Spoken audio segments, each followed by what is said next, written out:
Hello and welcome back. It's been a while. I'm still in the process of setting up my new studio, but I have a new video for you, so let's get to it. In my last video, I started a project on chaos and how chaotic movement can be used to make art. I made a pretty cool drawing tool and some slightly underwhelming drawings with it. But today we are going to explore its possibilities a little bit further.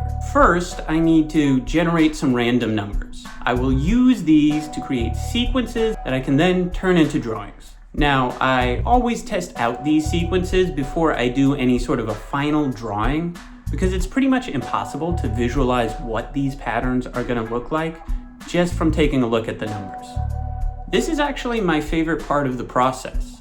I love seeing these random strings of numbers transform into these twisting lines. It's exciting because, like most artists, I like to be in control of my work. I have a plan for every step of the process and a pretty specific vision of how it's gonna turn out in the end. But the nature of these drawings means giving up control.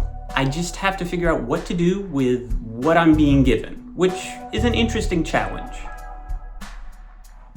The inspiration for this project came to me as I was reading about something known as the n-body problem, more popularly known as the three-body problem. It goes something like this. Large objects or bodies in space, like planets for instance, have a gravitational pull on each other.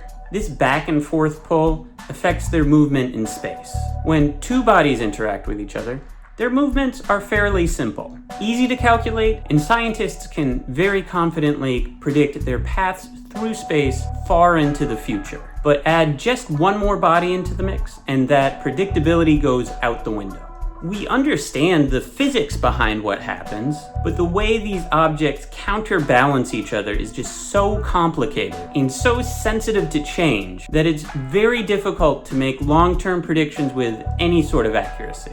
And if you open it up to 4 or more bodies, it gets even crazier. This is chaos in a scientific sense.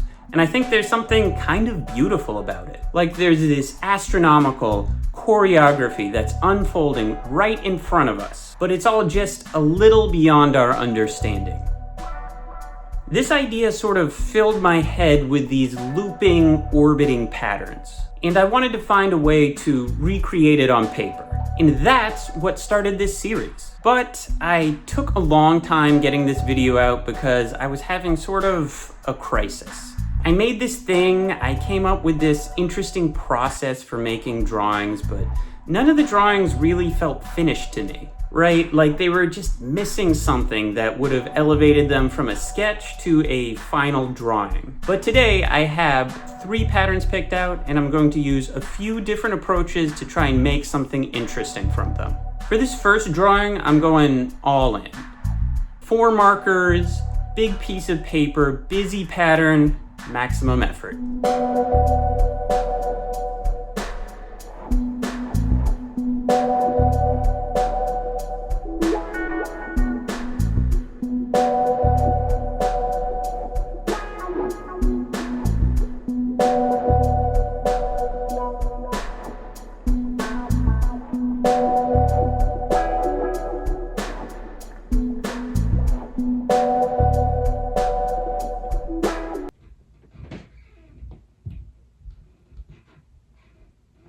For this next one, I'm kind of taking things in the other direction. A more linear pattern, we are zooming in and just capturing a small slice of what's going on.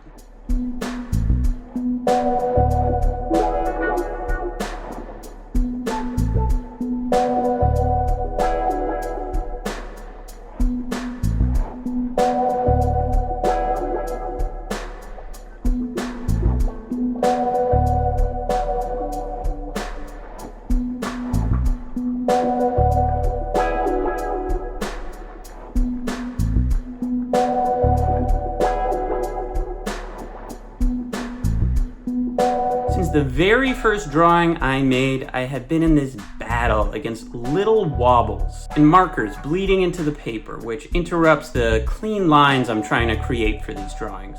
But for this drawing, I'm embracing all the little messy details. I'm even using some dirty, distressed paper that I've had forever. It's actually the back of a screen print of a butt that I was gifted, kind of against my will, but it's okay. It's serving a higher purpose now.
For the final drawing, I'm actually going to repeat the last pattern, but with the marker holes rearranged.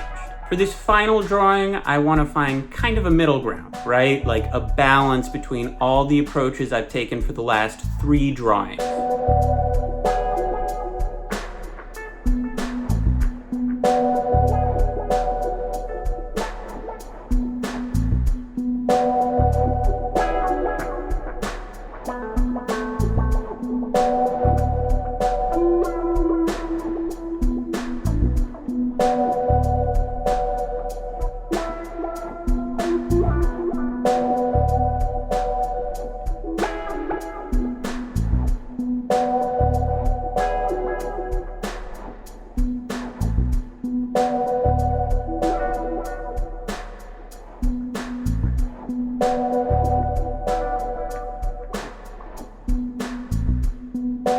Composition in these pieces is very difficult because these patterns never really come out exactly the same twice.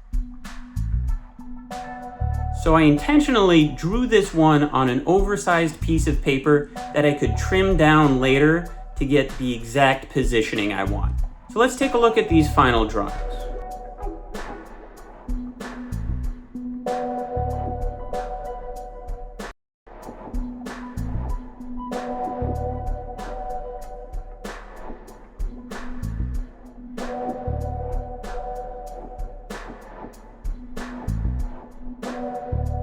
What do you think was the most successful approach? For me personally, I think it was the smaller drawing. I liked the simplicity of it, and aside from a few slight wobbles, I thought it turned out really well. But let me know what you think in the comments below. If you enjoyed this video, please like and subscribe. It is a huge help to the channel. And as always, thank you for watching. I'll see you next time.